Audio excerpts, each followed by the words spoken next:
মন্ত্রণালয়, ডিসি অফিসে, ডিআর অফিসে, সব জায়গায় আমরা আমাদের পেপারসগুলো আমরা লুৎফর রহমানের সীমাহীন দুর্নীতির কথাগুলো আমরা তুলে ধরেছি। এই লুৎফর রহমানের দুর্নীতির কথা, যেখানে যেখানে উনি দুর্নীতি করেছে, যেখানে যেখানে তার কাছে টাকা নিয়েছে, আমরা সম্পূর্ণ ডকুমেন্টস আমরা রেডি করে এই লুৎফর রহমানের বিরুদ্ধে আমরা জলঢাকা সচেতন নাগরিক সমাজ আমরা এক হয়েছি।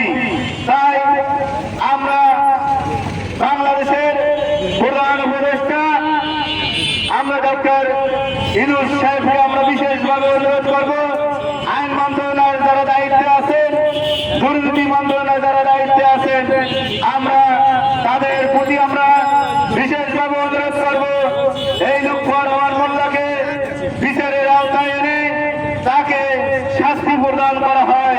এই লুৎফর রহমানের পেকে দেখে আর ধরে কোন অফিস আদালতে এমন দুর্নীতি কেউ না করতে পারে। এই লুৎফর রহমানের পেকে দেখে বিভিন্ন অফিস আদালতে যে দুর্নীতি আর না হতে পারে।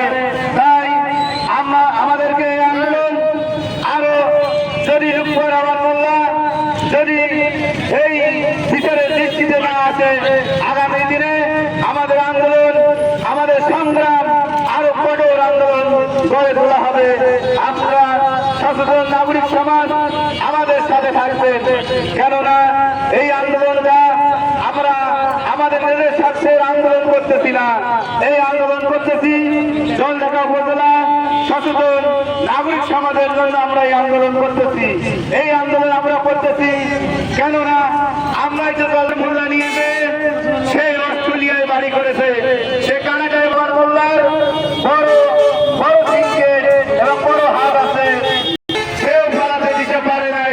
এই লুৎফর রহমানও পালাইতে দিতে পারবে না, কিন্তু একটু ধৈর্য দরকার আছে।